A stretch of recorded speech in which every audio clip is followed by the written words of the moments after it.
2405. Okay. Let's see. Okay. It's we're just gonna carry on a little bit like last week was all on the food. This week it's all on the excuse me. It's all on the surveillance. Sorry about that. Okay. So we're being watched probably more than we really realize at times. We probably don't think about it too much. It's kind of not in the forefront of things that are happening. There's so much going on, and you don't really think about what's who's watching you and why they're watching you, right? So there's another little video here. It's only a minute and a half. I want to start with that. And it's not about surveillance, it's more about control, but they go hand in hand, right? First, they have to surveil you or everybody to know, keep an eye on what's going on, the general consensus out there, and then they want to control that. So, Bill, you cover up the built-in cam on your computer, yes. Remember that Alex Jones come out with that way, way back. And there was a picture of Bill Gates sitting in front of his computer and a piece of black electrical tape over top of it. Kind of says a lot right there. So, okay, let's see. I'm going to bring this. This is over in the UK, one of the top surveilled countries in the world, other than China, but they're trying very hard to be like China. They're probably getting their directions from China, as probably all the other countries are, a lot of them, or the WEF, rather, which China is part of. Okay, this video here is a minute and a half long, and this is disturbing. So let it roll, eh?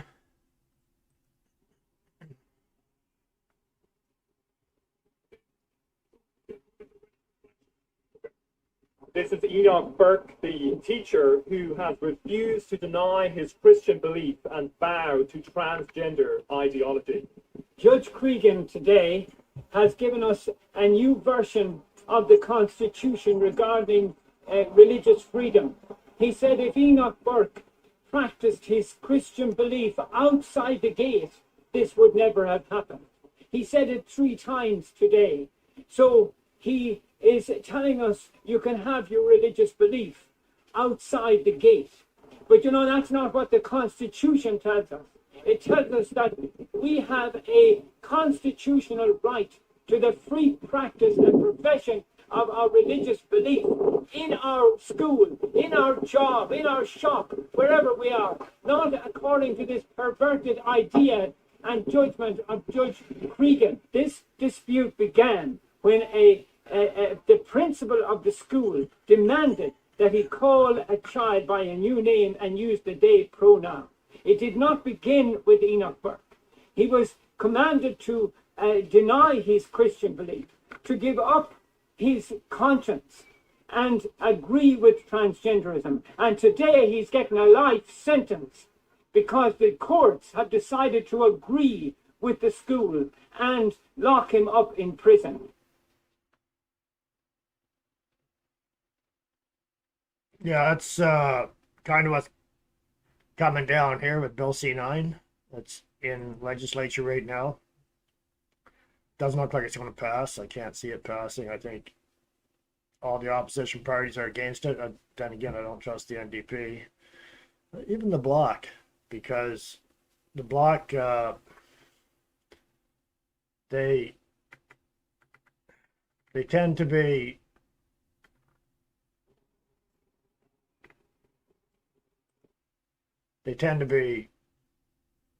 anti-religious, and I'm not talking religious zealots. The problem is it's only going to be one religion that they're going after, right? So, okay, where'd we go? I jumped out of it. So, anyways, that's the UK, of course, and this This one here, I might come back to this one. This is on the Liberal Party. Nova Scotia, right on, Blue Noser. We'll see. I'll just show you this picture here of Musk. He's saying that FAFO, Elon Musk, is now calling for the abolition of the EU. The EU should be abolished and sovereignty returned to individual countries so that governments can better represent their people. Couldn't agree more. Elon's a little bit sketchy to try to figure out at times, but I think he means, I don't know, I can't get into Elon's head. He's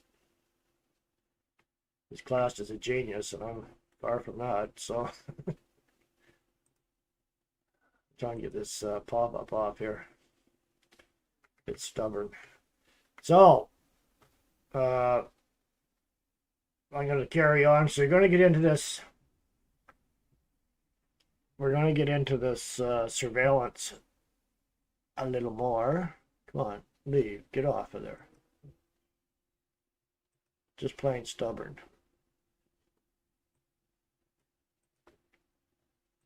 Okay, I'll leave it on there. I'll just bring the full screen.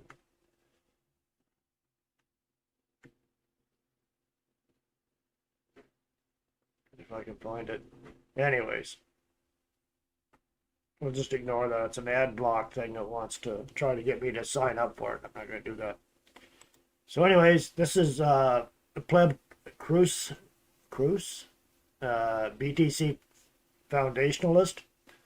Says, what is coming next? Immigration invasions, food shortages, fiat money collapse, economic destruction. I'll bring this up so you can see it actually. Economic destruction, social credit scoring, and covert slavery at scale. This 50-year power grab has nothing to do with protecting us from ourselves. All about protecting themselves from us because they know what they've done, didn't do when they should have, and are going to do. We will get them taken out, or we'll get them taken out. So they not understand that, and that's of course why there's the big grab going on here in Canada and other countries too, trying to take hardware away from people. And there's the sign, WEF is making moves on a one world government, and you think the gun control narrative is a coincidence. Definitely not a coincidence, because it doesn't make sense unless you look at it that way, and then it makes perfect sense. So they want to definitely control the population, and they don't want any physical backlash, of course. This down in Argentina, this is Milei. It's got subtitles, but I'll bring it up full screen so you can see it, and it's a minute and a half long, just over a minute and a half long. But the guy talks sense. For a politician, that's rare. Esa es realmente la esclavitud moderna. Trabajar para empresas que no pueden crecer a cambio de dinero que no tiene valor, que los políticos imprimen como si estuvieran jugando el estanciero. Pero nosotros hemos aprendido que el Estado no está para cumplir los sueños de la sociedad. Cuando el Estado promete cumplir sueños, se los termina cumpliendo solo a los políticos y a sus amigos, mientras les arruinan la vida al resto de la población. Es decir, no hay nada como un almuerzo gratis. Si ustedes otorgan un derecho más allá del derecho a la vida, a la libertad y a la propiedad, no es un derecho, es un privilegio y alguien lo tiene que pagar. Y eso tiene consecuencias nefastas, no solo en términos estáticos, sino en términos dinámicos.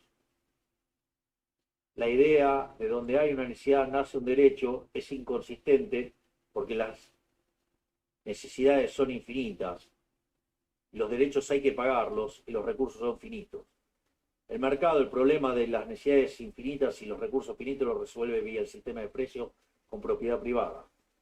El gobierno lo resuelve con la garra del Estado y con esa idea nefasta, siniestra y empobrecedora que es la idea de la justicia social, que claramente no es justa porque implica un trato desigual frente a la ley y además está precedida de un robo.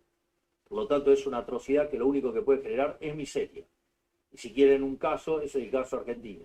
Arrancó el siglo XX siendo uno de los 3 países más ricos del mundo y estos delincuentes lo destruyeron. Nosotros venimos a reconstruir esa Argentina grande. So that's exactly what's going on here. The country's being destroyed and it's intentional. It's not too hard to tell. You'd have to be blind. So, how we're going to get out of it, I don't know. They say you can vote your way, vote communism in, but you can't vote it out. That's why they want the hardware, of course. We got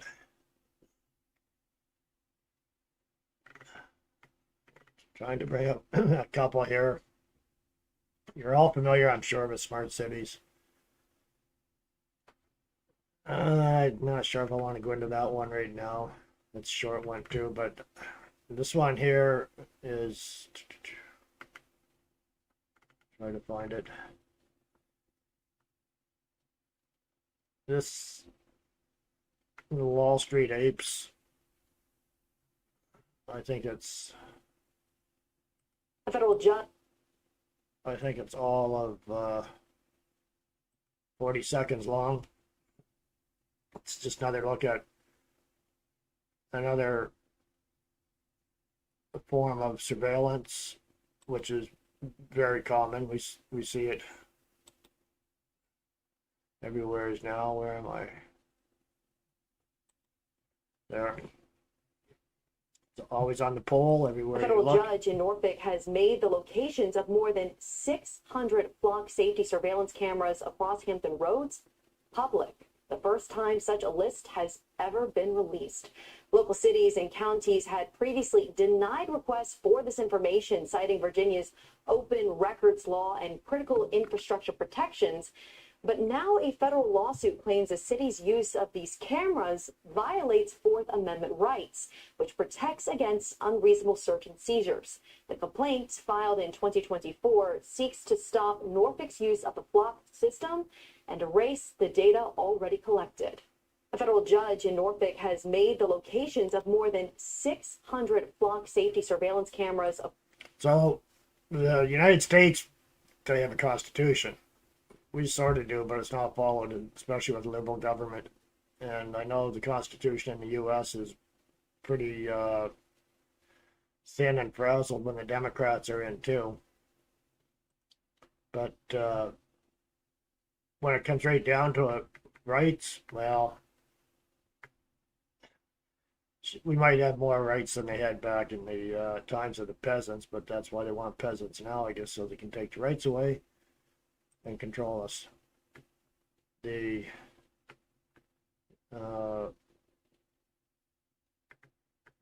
this one here is another. They're all short videos. They're all just little clips, but they lots of volume on them. They're all full. So, anyways, they're going to get into a little deeper here coming up. I wanted to get these little ones in first. On your smart thermostats. 5 degrees here tomorrow, and during these dog days of summer, of course, it's so important to keep your home cool. Well, when thousands of XL customers in Colorado tried adjusting their thermostats Tuesday, they learned they couldn't. Denver 7 consumer investigator Jacqueline Allen talked with some of those customers. Jacqueline, they're upset they had no control over the temp in their own home. That's right. And, you know, Excel is calling this a rare energy emergency. And yes, they took over tens of thousands of smart thermostats here in Colorado. For the first time, there was nothing homeowners could do about it. Another hot one today with temperatures in the low 90s. Even Mike Nelson would tell you Tuesday was a hot one. The heat goes on. Which is why Tony Tallarico tried to crank up the AC. I mean, it was 90 out, and it was right during the peak period. That's when he found out he had no control of his thermostat. A message from Excel on his thermostat saying temperature locked during an energy emergency. And normally, when we see a message like that, we're able to override it. In this case, we weren't. So our thermostat was locked in at 78 or 79. Turns out he's not alone. Excel confirms to Contact Denver 7, 22,000 customers were locked out of their smart thermostats for hours on Tuesday. It's a voluntary program. Let's remember that this is something that customers choose to be a part of based on the incentives. Excel VP Emmett Romine says customers enrolled in the Colorado AC Rewards program sign up to get money back, but give up some control for the greater good.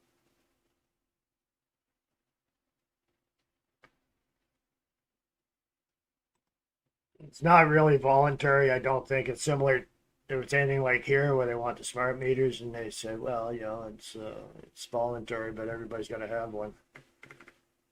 And I still get the sign on mine. They're still sneaking up on people's homes when they're not there and try to put in the new meters. So there's a reason for that. They're saying, well, they don't have to read them. The guy just drives by and it reads it anyways. So I don't know. I don't understand the issue. Except for control, again, I might have to pay a fee to stay off the smart meter, but I don't know what it is, 10, 15 bucks a month. Anyways, kind of where we're at. And here's a 40-second video, another shorty. Well, what they did is they had, a camera looking at his face with people in it. That's sort of like coming in from one eye. The other eye is the radio signals, so sonar from the Wi-Fi router. And they just learned to predict, this is where the human beings are. Then they took away the camera. So all the AI had was the language of radio signals bouncing around a room. And this is what they're able to reconstruct. Real-time 3D pose estimation, right? So suddenly AI has turned every Wi-Fi router into a camera that can work in the dark, specially tuned for tracking living beings. Well, what they did is they had, a camera looking at his face with people in it. So just about every house now has a Wi-Fi router. If you got internet, you got a Wi-Fi router. And it's, like he says, it's a silent camera that works in the dark. It just gathers the information. But it goes deeper than that. Which one is it here?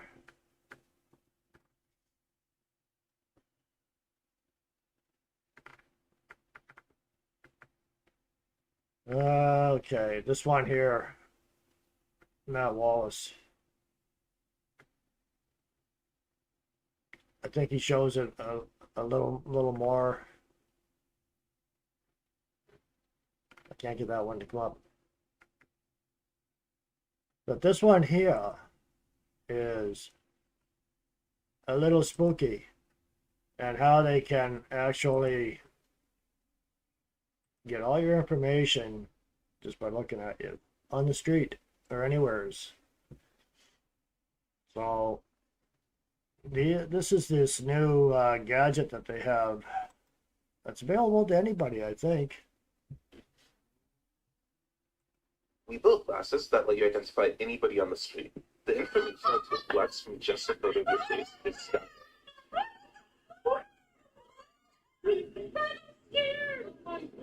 To use it, you just put the glasses on, then as you walk by people, the glasses will detect when somebody's face is in frame.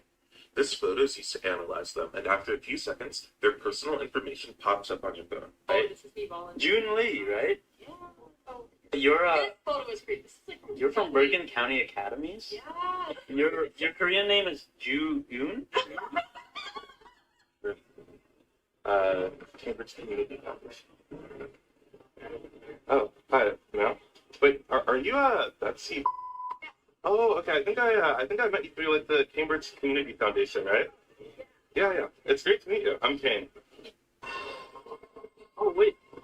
do you happen to be the person working on like minority stuff for like Muslims in India at all or something? Yeah. Really? Did you get deep? Yeah. Oh, I've read your work before. It's super cool. I'm Anfu. Nice to meet you. Oh, I love. Anfu, getting quick. Oh, but are you Sarah? So here's how it works. We stream the video from the glasses straight to Instagram and have a computer program monitor the stream. We use AI to detect when we're looking at someone's face. Then we scour the internet to find more pictures of that person. Finally, we use data sources like online articles and voter registration databases to figure out their name, phone number, home address, and relatives' names. And it's all fed back to an app we wrote on our phone. Using our glasses, we were able to identify dozens of people, including Harvard students, without them ever even knowing. Here's some of our favorites. My aunt was Secretary of Transportation. That was like what she was getting. Wait, what's her name? Yeah, okay. Is your address 4 Valley? Atlanta, Georgia? Yeah. Is Oh my God. Yes. But yeah. also attended Yale's Young Global Scholar Summer Program, right? Really? Yeah, Oh. these are me in like middle school. Oh my god. What about John and Susan? Are they your Those are my parents. parents? Okay, cool. Is that you? I told you, there's so much. Is that you? Oh, you're so much. Oh my God. So with those glasses, anybody walking down the street that has them on can just look at you and it'll just start snapping pictures. I think it's 100 per second or something like that. It's amazing. And then it just scrubs the internet. Gets all your information, address, where you work, pretty much anything. So the biggest culprit, of course, is your smart TV. I don't have a smart TV. I've got a 20-year-old, yeah, it's about 20 years old, plasma. Still works good. So I'm definitely hanging on to that. And Phil, you saw those glasses advertised online, eh? Wow. Okay, so this one here is it's almost 18 minutes long, but we'll go through it. It's still early in the program here, so we'll take a look. She does a good presentation.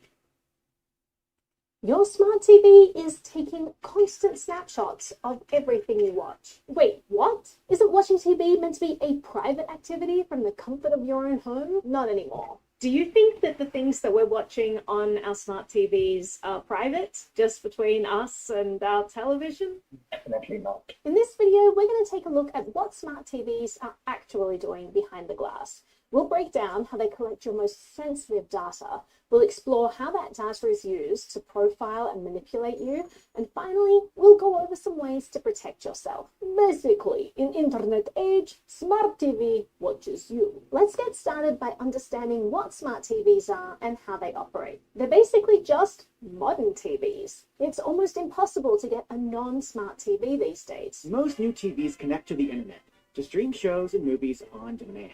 They come preloaded with apps for watching content, things like Amazon Prime Video, YouTube, Hulu, cable provider apps, and fast channels. They're also quietly sending out reports about everything you watch. Quietly being the key word. If you ask a random user, do you know that Smart TV is doing this?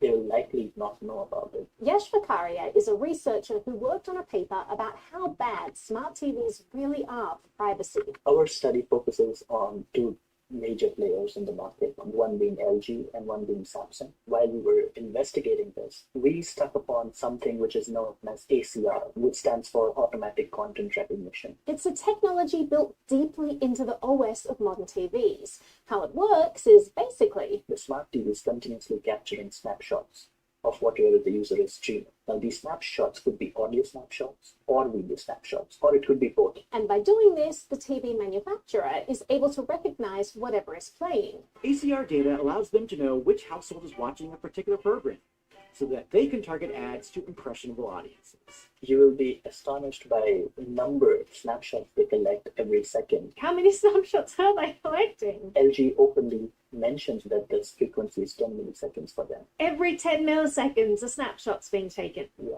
This is crazy. That's 100 snapshots every second. And for Samsung, it is 500 milliseconds. These snapshots are batched together to form something called a content fingerprint, which is sent to the TV manufacturer's servers. The smart TV manufacturers maintain their own database of these kind of content fingerprints. The server can identify what show is exactly being watched by the user based on the match. So if the content fingerprint of an NFL show matches, then the server can infer that the user is watching NFL at this moment. What if you're watching something you don't want others to know about? It is a big privacy concern for the users. But it gets worse. It's not just shows that the TV is taking snapshots of. Even when you're using smart TV as just a dumb screen by connecting your laptop using an HDMI cable, they're still performing ACR. In other words, when you connect your computer to your TV, the TV is taking snapshots of what's on your computer. The implications of that are pretty wild. Let's suppose you're browsing through an email on your laptop and just projecting it on a bigger screen just to view it in a better manner. That information is still being captured and sent to the ACR servers. So let's say you and I are having a Zoom meeting for our corporation, and we're thinking, well, there are 20 people on this call, let's put it on a big monitor. There are audio samples being collected from that meeting by these smart TVs. Yep, exactly. These are private activities that aren't meant to be shared. Same with doing your banking, logging into accounts, or simply browsing through personal photos on a larger screen. Why are our televisions taking snapshots? Now, currently, the way ACR works is the recordings themselves aren't necessarily sent to the TV manufacturer, just the content fingerprint.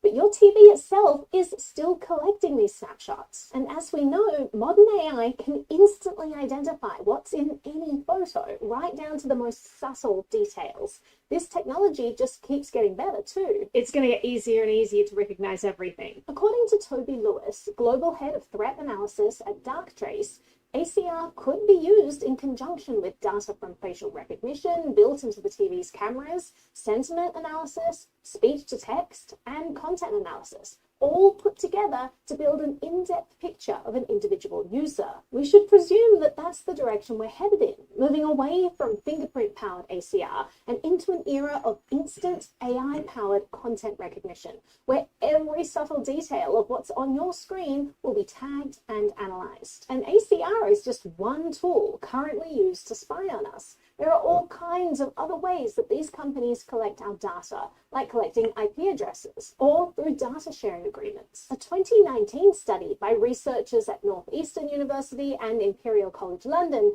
found that almost all TVs they tested sent data to Google and Netflix, even though they never connected any Netflix accounts. A 2017 lawsuit against Vizio revealed that the company was sharing the detailed viewing histories of 11 million users with data brokers. Unfortunately, there are countless ways that all this data can be weaponized. Let's start with simple viewing habits. For example, you're interested in sports. Mostly you watch sports shows from 9 to 12, but in the afternoon you watch something else. Let's say you watch fashion shows. These habits are tracked and analyzed by TV manufacturers, and over a period of time, they can develop a holistic profile of the user to understand what are their viewing patterns, what are their behavioral traits, what are they interested in, what are they not interested in. The most obvious use is to sell this data to streaming platforms, stores, or companies who can sell you things. This is just one dimension of the data, like what is your viewing habits. But when other data brokers, based on your same identifiers, let's suppose your name and email address or IP address, have other information about you, let's say, what did you buy? Which all hotels did you book? Where all did you travel to? When they collect all this information, it becomes a complete profile about you wherein they know more better than you. Like, what decision would you make at this point? A known goal of this industry is cross-device tracking. The real data gold is when they link your smart TV usage with your phone, laptop, home automation or IoT devices, browsing habits, social media activity, car, wearables, transaction history, the list goes on. The Vizio lawsuit revealed that the company worked with other companies to combine data sets so that viewing habits could be paired with information like a viewer's sex, age, income, marital status, and more. Using ACR and voter databases, campaigns can know which shows persuadable voters watch most, even when the programs have nothing to do with politics. Aggregating these databases to build incredibly detailed psychological profiles about us is a $1 trillion industry. Because the more someone knows about us, the easier it is to manipulate what we think, how we vote, even whom we trust. There is a tremendous amount of value in being able to influence someone's worldview or choices. It'll be able to be super creepy and super personalized in terms of the experience that they'll be targeting at you. Targeted messages, videos, or content can radically shift opinions, sow division, or incite unrest. Entire government departments all over the world already specialize in this. Unfortunately, once our data is sold onward, it's out of the manufacturer's control, so there's no way for us to know who has access to it. As David Shoffness, an associate professor in the Cowrie College of Computer Sciences, said, "We are increasingly letting these devices in our homes, and we have almost no insight into the data they're collecting, who they're sharing that data with, and what the privacy implications are. So the ways this data could be weaponized are limitless." And indeed, the concept of consent becomes murky when one agreement with a TV maker cascades into countless third parties you've never heard of getting your information. The whole system is murky and opaque by design, and most people have no idea what's going on. We already mentioned that Vizio was sued for collecting and sharing personal data, but the important part of this case was that they were doing it without ever telling the user or getting their consent. By the time anyone looked into what was going on, Vizio had already made unknown amounts of money from that data, and the penalty was little more than a slap on the wrist and a mandate to tell users going forward. By then, the damage was done. This kind of surveillance had already been normalized, and companies were deep into our living rooms and bedrooms. After the lawsuit, Vizio and other smart TV manufacturers kept doing the same thing. The only real change was the addition of vague, buried disclosures hidden in their terms of service. When you set up a TV, you have to agree to hundreds of different things, and no one really reads these privacy policies or terms of services. They're meant to inform users, but are written more as liability insurance and leave users in the dark about what's actually going on. If they were to explain it to the users in simple terms and say, hey, you are agreeing to share that information with countless third parties who will profile you on it, I think that most people would say, wait, no, I don't want all my personal viewing habits to be monitored and tracked. But instead, smart TV privacy settings are often hard to find, and the terminology is unclear. If you dive into countless submenus, you'll find terms like Live Plus and viewing information services. These terms both refer to ACR, actually. Not that anyone would know. If we're not being told what's actually going on inside the tech that we use, how are we meant to make better choices? Well, researchers, like those that we spoke to, try to break into this tech themselves to see if they can understand it all. But there are two huge obstacles to this. The first is technical. There was no public repository for jailbreaking into Samsung, so which just tells me that their safeguards have become more stronger to prevent this kind of thing from happening. Companies use a lot of proprietary algorithms and technical barriers that make it near impossible for people to actually reverse engineer their systems. As a result, we could not look at the raw data. So Yash and his team had to take a lot of guesses about how the surveillance in these smart TVs worked. If they had ACR in the domain name, we identified them to be servers related to ACR technology.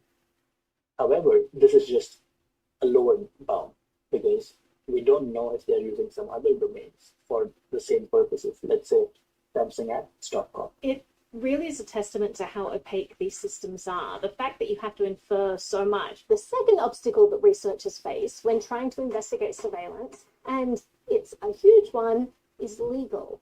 Companies weaponize legislation like the CFAA to silence research. The CFAA stands for the Computer Fraud and Abuse Act. Its intention is to try to protect companies and government entities from bad people breaking in and exploiting vulnerabilities. But the thing is, the CFAA doesn't actually have intent written into the law. So it doesn't tell the difference between someone who scrutinizes code in order to do harm to a business and someone who researches code in order to inform users about how the tech works and whether or not it's spying on them. Companies use the CFAA to silence researchers who expose shady practices and to deter others from doing similar investigations.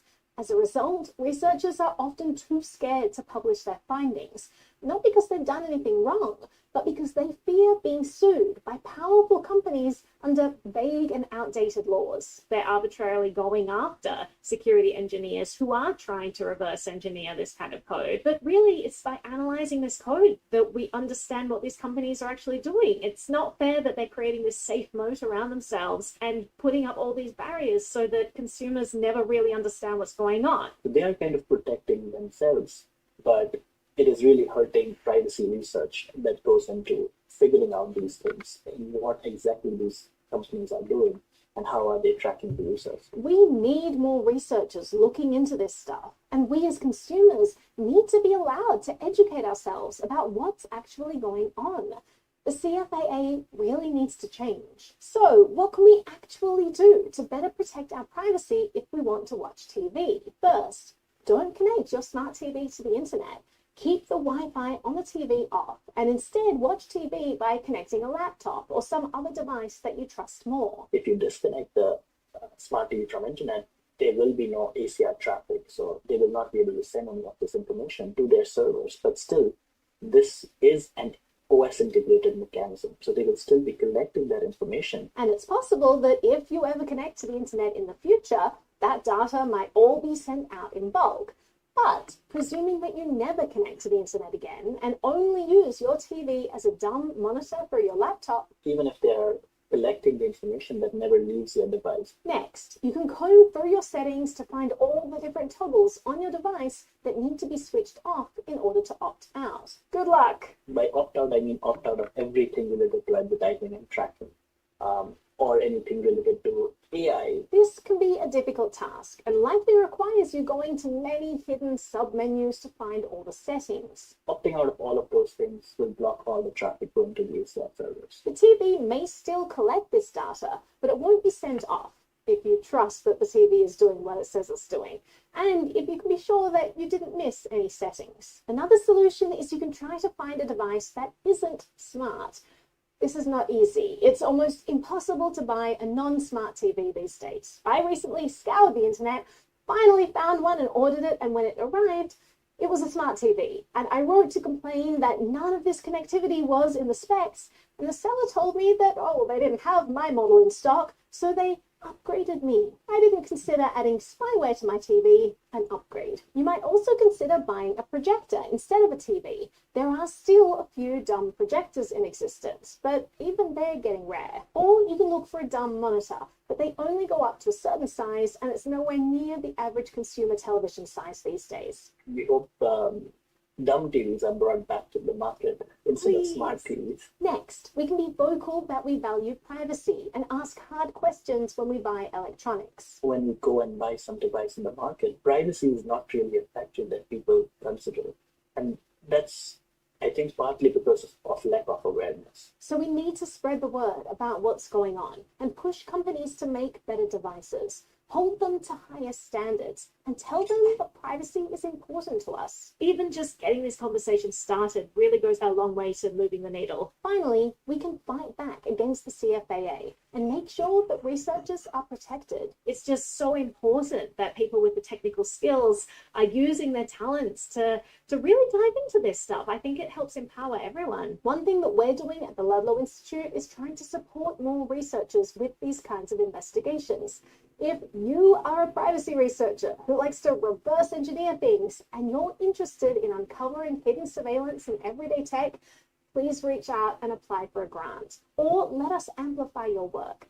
We want to help educate as many people as possible about what's going on. In summary, smart TVs are a privacy nightmare. As soon as you switch them on, they're gathering and sharing data about what you're doing, including taking continuous snapshots of everything you watch. Out of all the IoT devices, smart TVs are the chattiest, contacting not only the TV maker servers, but also all kinds of advertisers, analytics companies, and cloud service providers. And this data can end up in anyone's hands, including government records. We shouldn't have let faceless companies and governments into our living rooms and bedrooms. And we have a long way to go with improving the situation.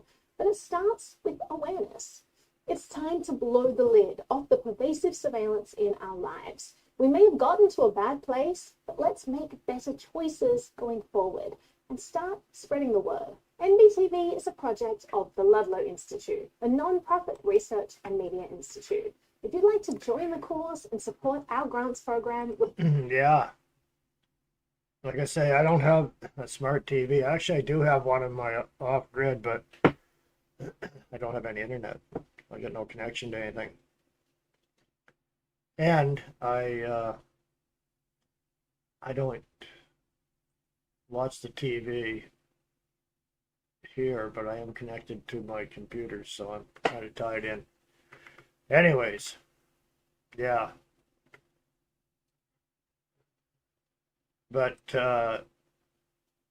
just to show what the future is for Canada, for sure, as long as they keep going along with the path they're going down, right now, we're going to end up just like this. You can see it happening. And I don't know if there's anything we can do about it. Sheng Dan co-developed the system. It took less than a year to get the first version up and running. Now she can monitor every resident from this office. 我们排摸的这个就是整个小区里面的楼房的一些信息。 We've mapped the residential buildings in the district. Which ones are occupied? Where there are vacancies? Where elderly people are living alone? Where care or help is needed? It's all stored in our system and can be called up in real time. 那么这样的一些基本信息呢，也都在这个微平台上就可以实时的调取出来。 Even those who do not dispose of their trash properly are recorded. Residents who aren't following the rules are captured on camera from 3 different angles.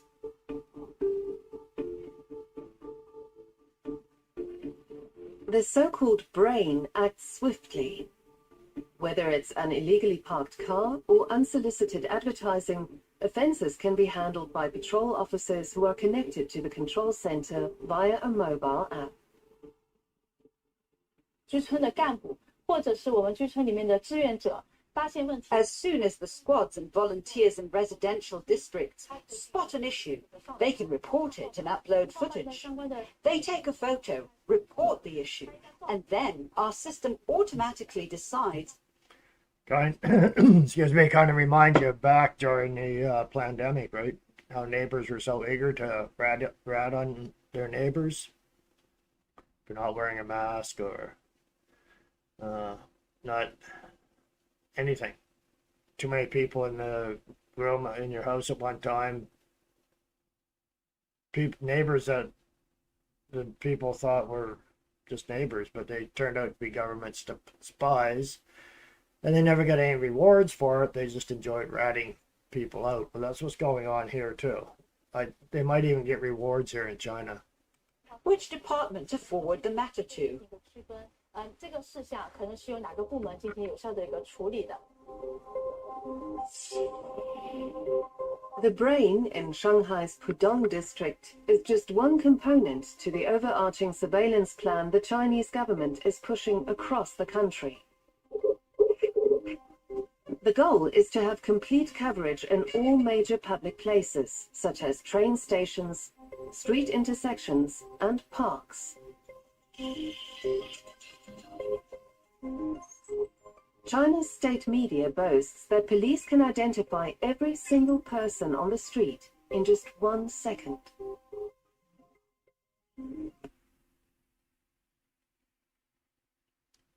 So it's pretty efficient. They can identify every person on the street in 1 second.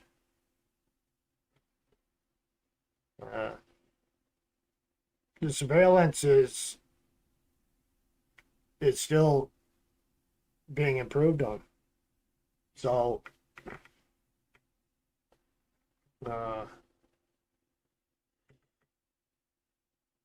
and I can do another 1 minute video, 60-second video, and this is on the Wi-Fi tracking. Anything be done about it? I doubt it. This is what they wanted, so they're happy with it, and they keep increasing it. They're watching you through your Wi-Fi now. Xfinity just rolled out something called Wi-Fi Motion, and it's exactly what it sounds like. It tracks movement inside your home using nothing but your Wi-Fi signals. No cameras, no sensors, just your router blasting invisible waves and reading how they bounce off your body. That's not Wi-Fi anymore. That's a radar. You walk across the room, it knows. You open a door, it knows. You sit still too long, it knows. It's a motion detection through your internet. And the craziest part? It's already built into the router, just waiting to be activated. Most people won't even realize they've installed live surveillance in their own home. Xfinity calls it a feature, but this isn't smart tech. It's a silent wireless tracking system. And once your router can map your movements, you're not just connected, you're monitored constantly. This is how the surveillance state gets in. Not with cameras, but with conveniences. Not with force, but with features. And by the time people figure it out, the cage is already built. Wouldn't that have been handy during the big C-19 fiasco? The Wi-Fi apparently can detect how many people are in the room, where they're sitting, where they're moving around to. Yeah. Like I say, there's just no end to it. Even in the AC, the air conditioning.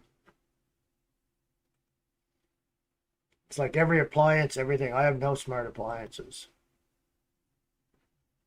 There's nothing smart in my place. I guess that doesn't sound good, does it? The state took a very aggressive action to send out an emergency text message to all of the California cell phones, and instantaneously 2,500 megawatts came off the system. We watched the load curve drop with a straight line, which told me and reaffirmed a hypothesis that I have. The demand management with modern technology can be automated. We shouldn't have to send a text message. It worked. But you basically said, guys, switch off your aircon. Yeah, Stop it boiling was your an kettle. emergency No more tea. message that said, yes, please reduce your usage. Right. Californians responded because they're good citizens. But what it says is that could be automated with smart devices, Wi-Fi communicating devices, and electric vehicles.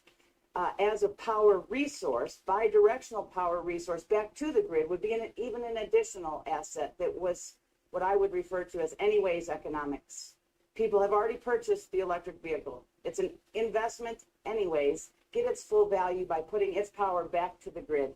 And all of that can be automated. Technology can enable that. This is a technology that has never been available in all of our years of delivering energy and electricity in particular to the people of the world. We can now manage demand and have the right use at the right time, not just conserve, not just use less, but instead smooth out the demand curve and have distributed variable resources that can deliver. It will happen, and I'm very optimistic.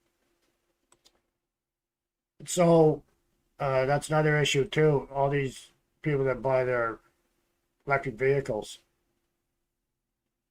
it's not going to work too good on blackouts and brownouts, which are coming because, like I say, it goes back to the control. They're watching.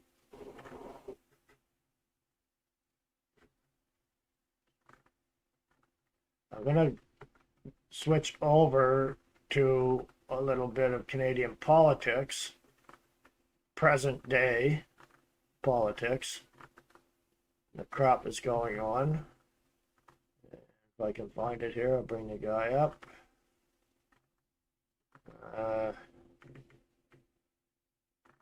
Not this, it's this fellow right here.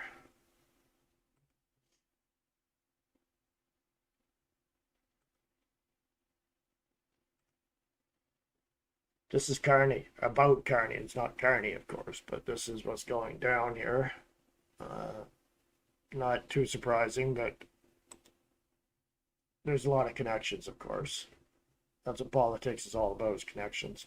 To no end. And that is how on earth the Liberals have managed to stay in power under such catastrophic mismanagement. I've been paying very close attention to crisis management policy to manage a crisis before it even happens. I've seen Trudeau accomplish things that were well beyond his intelligence level, which always begs the question, if not Mark Carney, if not Justin Trudeau, whom stands behind them? Tonight we're going to talk about relationships, influence, and a system that has been installed to surgically maintain power indefinitely by controlling what you think. And at the end of this, I will summarize how all of you are being duped on an extraordinary scale. First, let's talk about Mark Carney. When he was named the unofficial economic advisor to Justin Trudeau, only about 7% of the population knew who he was. Some people don't even know he was advising Trudeau from 2020 to 2024. The fact of the matter is, Carney's been around for over a decade. He didn't come out of nowhere. He just prefers to operate from the shadows. 2008, 2013, Governor of Bank of Canada. 13 to 20, Governor of Bank of England. Trudeau was doing readouts of Mark Carney as far back as 2015, and in his resignation, he stated that he was trying to recruit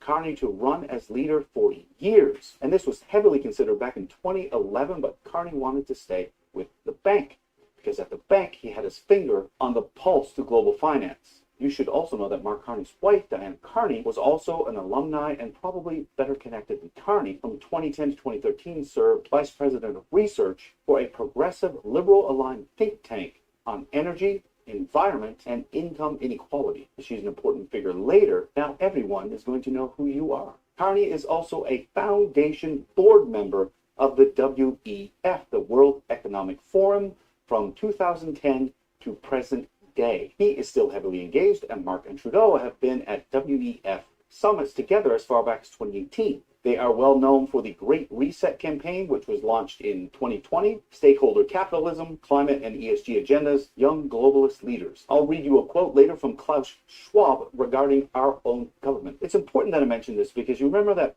figure standing behind them? He is also a World Economic Forum young global leader, and he is the man behind the men. As I moved further through Justin Trudeau's tenure, some really contentious points for me were a couple of branches that were created, which were way too sophisticated in what they accomplished for him to have created. This had Mark Carney's fingerprints all over it, because the risk management was surgical. If you don't know about the SNC-Lavalin affair, they've been up on charges of bribery multiple times and breaking election regulations. The Liberal government awarded them 50 major contracts, rammed through a DPA. Trudeau removed the Governor General, who refused to not prosecute them, and during this time they created those two branches, NSICOP, NSIRA. The members of both of these boards are recommendations from the Prime Minister, and NSICOP is not a standard parliamentary committee. It is an agency of the executive. NSICOP basically allows the government to shield all foreign interference from Parliament and from the public, which is why we didn't hear about the Chinese Communist Party interference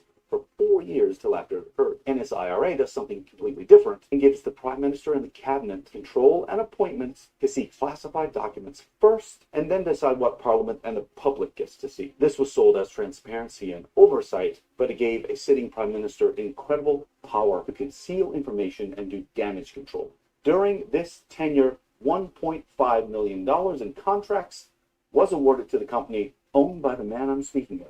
In 2019, Gerald Butts, not the guy, the most powerful unelected official and Trudeau's chief advisor, resigns over the SNC-Lavalin affair, and then moves to be vice chair at Eurasia Group. Carney's wife, Diana, becomes an unpaid senior advisor of Eurasia Group in May 2021, sitting next to Trudeau's former chief advisor. Being unpaid means there's no conflict of interest and there is no paper trail. So what is this company and who owns it? The answer to that and what that is connected to will show you exactly why you cannot get the Liberals out of power. Ian Bremmer, World Economic Forum Young Global Leader, founding chair of the WEF's Global Agenda Council on Geopolitical Risk. He is the owner of Eurasia and a subsidiary called G0 Media. What, pray tell, is Eurasia? Motherfucker. Eurasia is a geopolitical macroeconomic risk advisory firm. Trudeau paid them $1.5 million, and Carney has executed at least one contract for over $400,000 so far. What do?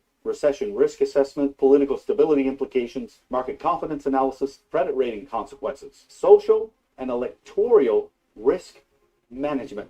That's a key one. Eurasia Group is one of the most prominent political risk assessment companies in the entire world. So what they do is analyze absolutely everything. And although they can't set policy, they will tell you what needs to change, and it's up to you to adjust the policy to have the right cause and effect. With Diana and Trudeau's former chief advisor, creates the perfect avenue for Diana to convey to Carney exactly what he needs to do to change your mind. Examples of this exist through his entire platform. Huge budget coming? Eurasia Group has the data and analysis to let Carney know this budget is going to detonate his popularity and his voter presence. This is why you see 5, a barrage of policy dropped just before that budget, which included donations to minorities, Black community, Ukrainians, LGBTQ, bail reform, and several others, all in succession. This was the piece of cake before you got the rotten apple. They changed the calculation method for the poverty line to the NBM method, which grossly underestimates the poverty line. That happened in 2018, up to 5 times for major cities. They changed the calculation method for the crime severity index, which grossly underestimates crime severity, up to 22 and 30%. According to some police chief, they tell you that Canada's net GDP ratio is 13%. It's 110% because Canada is the only country that nets off its pension, which is public funds. And just today, they told you the annualized GDP was 2.6%, when in reality, the real GDP growth was 0.6, and 67% of that was due to government spending. And to make matters worse, I've noticed some oddities with polling. Frank Graves, the owner of ECOS, tweeted, which has since been removed but is still in existence, he would do anything in his power to make sure that Pierre would not come into power. Abacus has a contract with G0 Media. That is the subsidiary to Eurasia Group. The government will run focus groups to test words that they will then sometimes use in polling. Government polls are disclosed, private ones are not. Angus Reid, which is another major pollster, produced a private poll very strategically around the budget, which used the phrasing, "Would you be ashamed if Pierre were prime minister?" This was surgical timing, and the government is actually not allowed to use that emotional phrasing, which begs the question, who paid for it?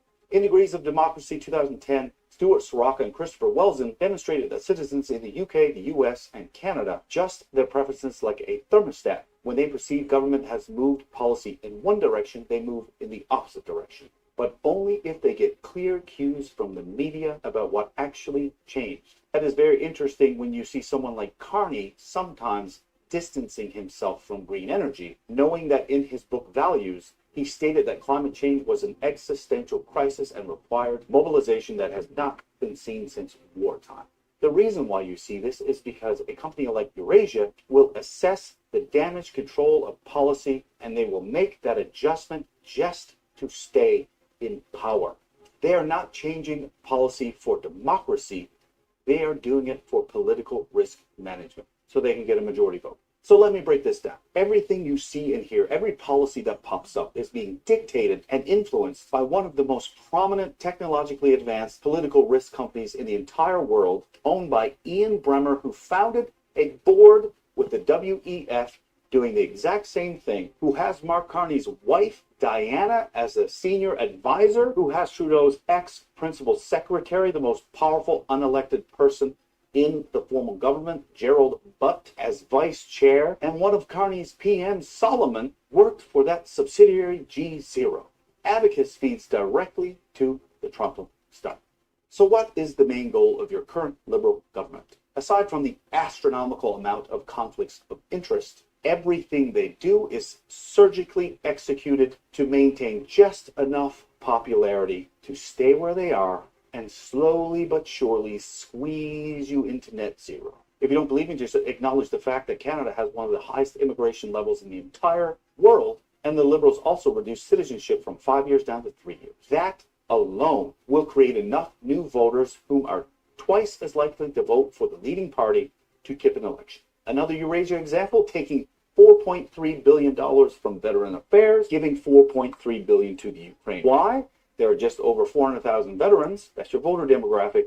1.3 million Ukrainians, with up to 1 million of them with voter rights. Bigger demographic.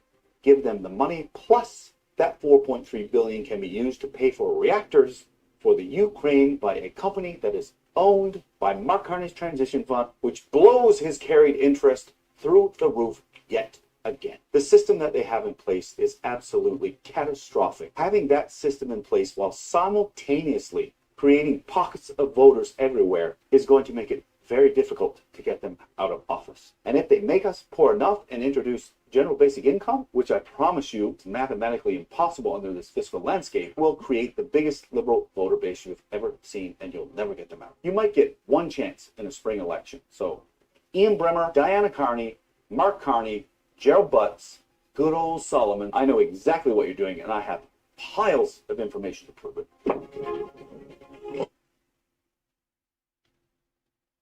Yeah, we're kind of screwed.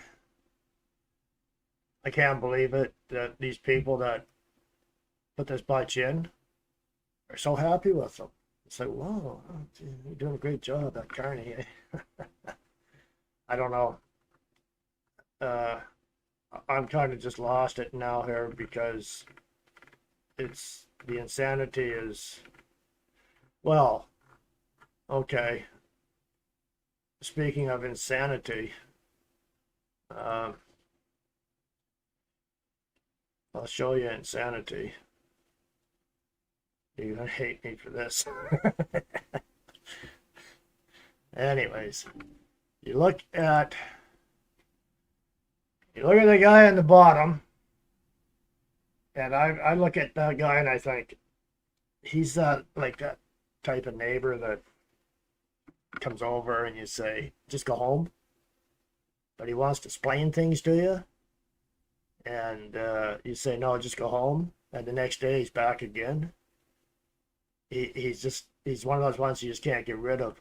The guy up in the top there, he looks like he's been brainwashed all his life, and he'll justify everything and anything, no matter how corrupt or how much it affects him. And then, of course, there she is. This is the one that looks like, it sounds and acts like she escaped from the Rubber Room Hotel. So, I'm just going to play a few minutes of this, because it's always that bad. The method at this point, it had to change the calculus. And Canadians soberly went to the polls and said, you know what, we can't afford Poilievre's MAGA rhetoric, his adjacency to Trump through Jamil Javani, whatever that guy's name is, who's friends with J.D. Vance. Like, Canada looked at that and said, no fucking way, when we've got Trump threatening our country. And so now we see Carney's approval ratings even better than they were before. We're seeing, Poilievre lose more ground. I don't know if he'll survive his leadership contest. Bonnie Critchley doesn't think he will, and Ford might be waiting in the wings.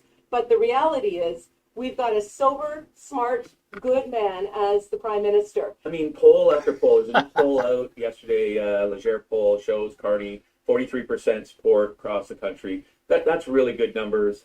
51% approve of what the government's doing. 49% think PP should, or Pierre should step down. And the numbers keep spiraling downward for him. What I find a little bit confusing, and I think this is like any crisis that we go. I think of COVID, for example. People were really passionate at the beginning, and then they sort of lost touch with the whole fact that we were in a crisis. And you normalize, you get back to your routine. You don't feel, Trump's not out there calling us a 51st state every week, so we're not as angry.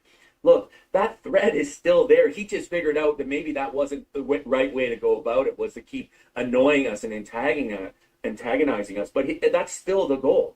And so it's funny because I think that guy probably still wears a mask when he goes outside. The way he's talking there. And I think... I actually kind of think that Laura, I think she probably sees a MAGA person all around her. She probably looks outside before she steps out both ways to see if there's any MAGAs out there, Canadian MAGAs. They're delusional. These people are just really delusional. Anyways. That's the mess we're in. Not good. We're being spied on. We're being put down. We're being actually there was some a leak that showed the population replacement theory is not theory. It's actually true. Well, we know that. We can see with our own eyes. And just like the previous video, that importing enough votes that will never get them out. I knew Trudeau was trying that, but he screwed up so bad that you couldn't import enough people to keep them in. But now, I don't know, we've got this fraud in there and they're the same old party. So yeah, we're in a whole lot of trouble. So anyways, what I'm going to do now, I'm just going to, I made a little video, 6.5 minutes long, I think it is. And I'm going to show you, give you an idea of my little place I built out in the bush. And I'll show you the backwoods here and what it's like. And it's just something I just figured I'd put up there for you to take a look at. It's a work in progress. I'll bring it up here and see what you guys think.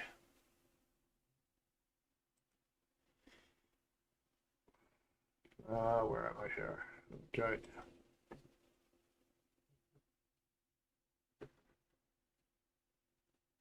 Yeah, I decided to come down and to the little bush camp, and I just have a peek at things. I do a little cleanup, some construction waste, and get that to the dump. I've been working on the tractor over there. I took the motor out of one and out of the Toro and put it in the John Deere. So I went from 21 horsepower that blew up down to a 14.5. It should be fine. And the old shed here was in pretty rough shape. It was totally contaminated with mice. It took quite a bit of work getting everything out, all the tools, and getting them all sanitized. And then I actually turned it in to a wood shed.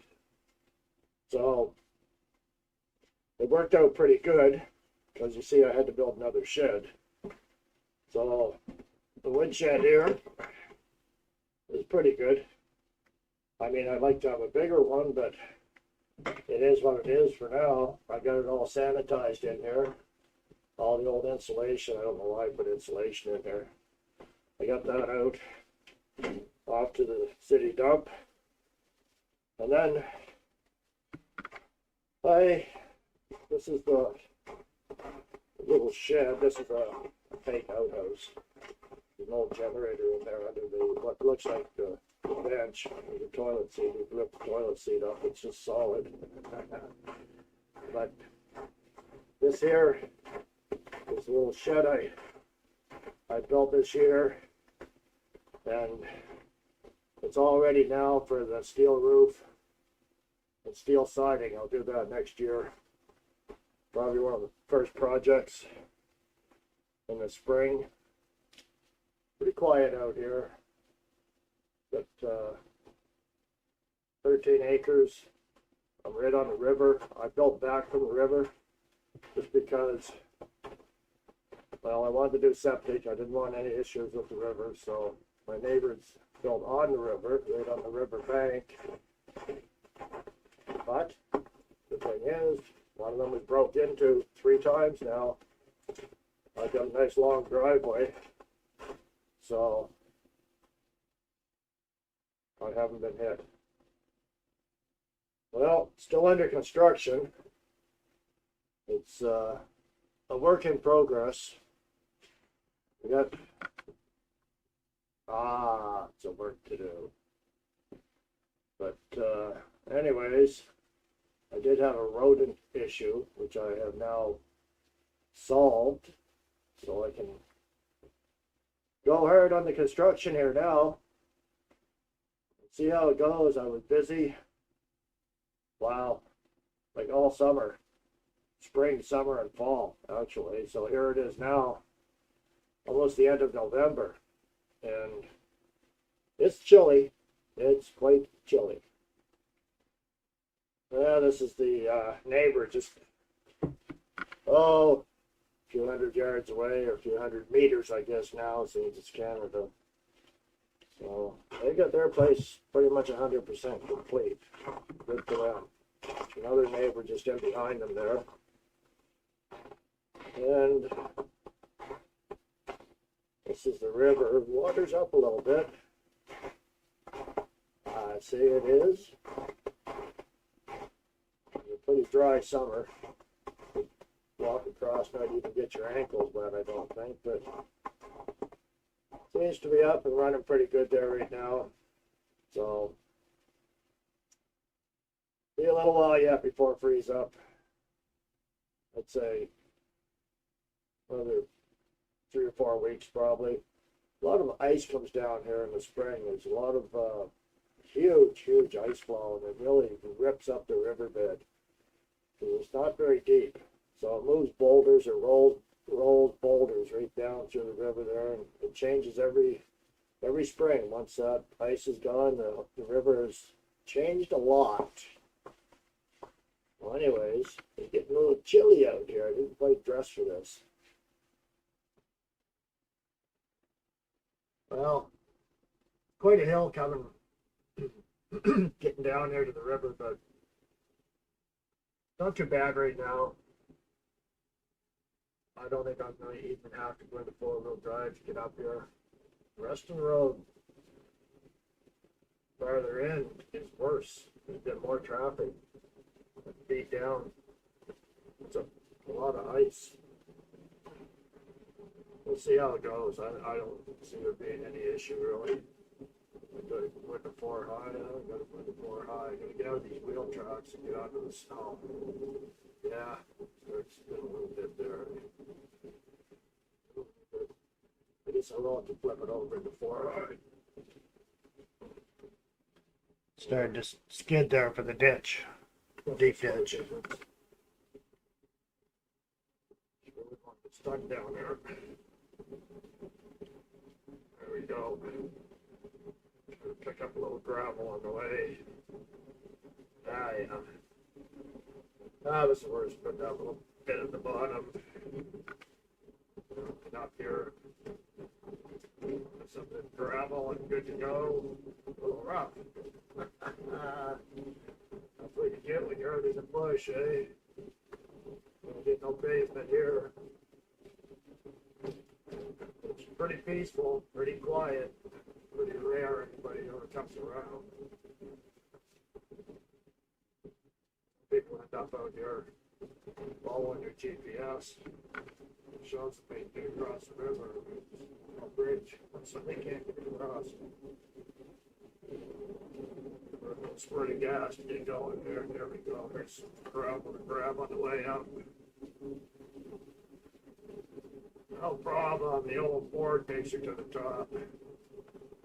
That's all gravel. Yeah. There we go. Got out of the fall area. Onto the road. Okay, it's a little rough. I gotta shut it off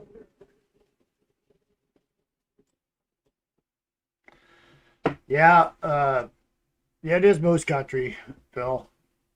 And I started that. I had to got the land cleared. Oh, I think it was around 2002, 2004, somewhere's around there.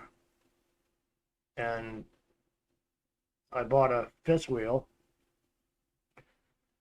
I went to the RV place. They had a bunch of RVs there, and I went in and I said, I want to buy a fifth wheel.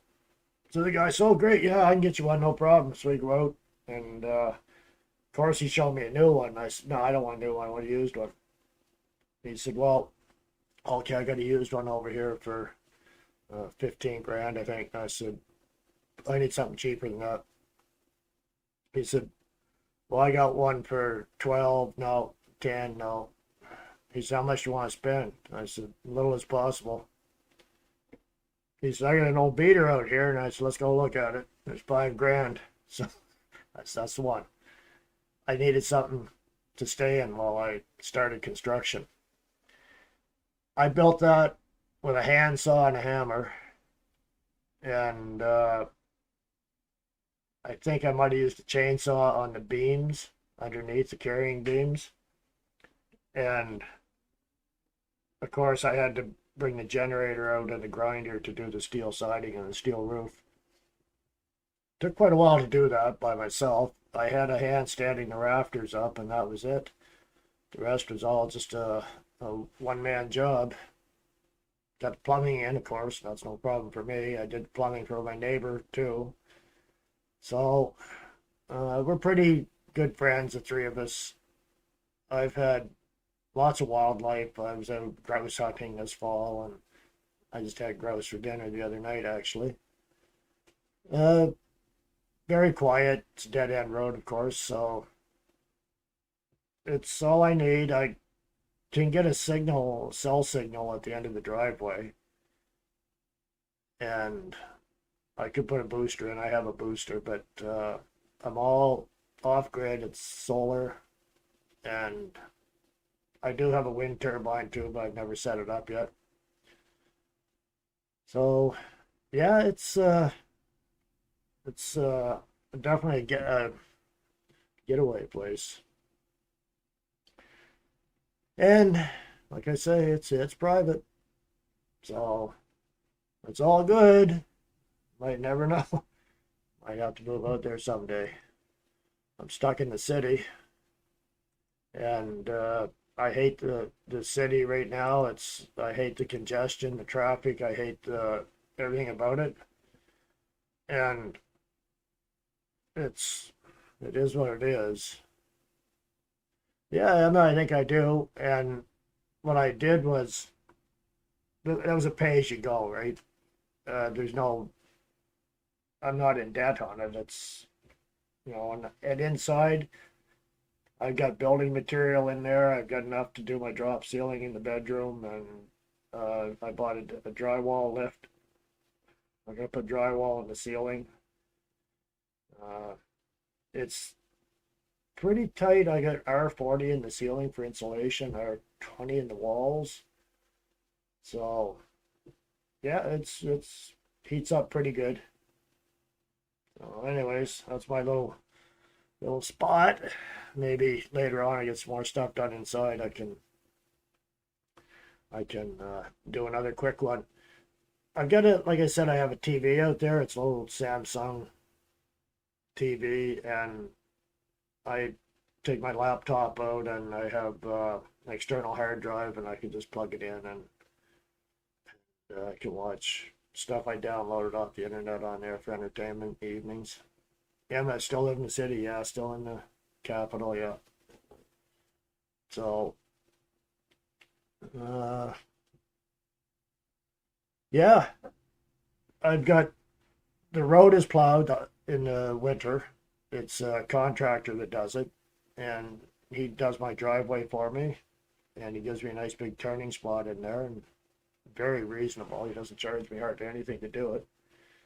So I can get in there at any time through the winter to work, put a fire on, and carry on, get a few things done. Bill, good to have a getaway. Yeah, especially from the city. You never know what's going to happen, right? So I've got a lot of thought put into it. I'll say that. I've these like I can't say too much on here, but I have we've got a lot of issues in this country, and we've got a lot of government overreach that wants not only just take our rights, they want to take our private property. If they can't find the private property, then we can't really take it, right? So I've learned over the years, you got to stay at least 2 steps ahead of the corrupt leaders and government. Staying 1 step ahead, they catch up to you pretty quick, eh? But you got to stay 2 steps, I think. So, anyways, I'll leave it at that. I thought I'd just throw that out there for you to take a peek at my other side of my life and things I do. So thank you very much for joining in, and it's always a blast seeing you all on here. And you notice I've changed the format a little bit. I'm on a bit of a kick here. Going next week is going to probably be followed through this same set programming with another more issues that we've got, right?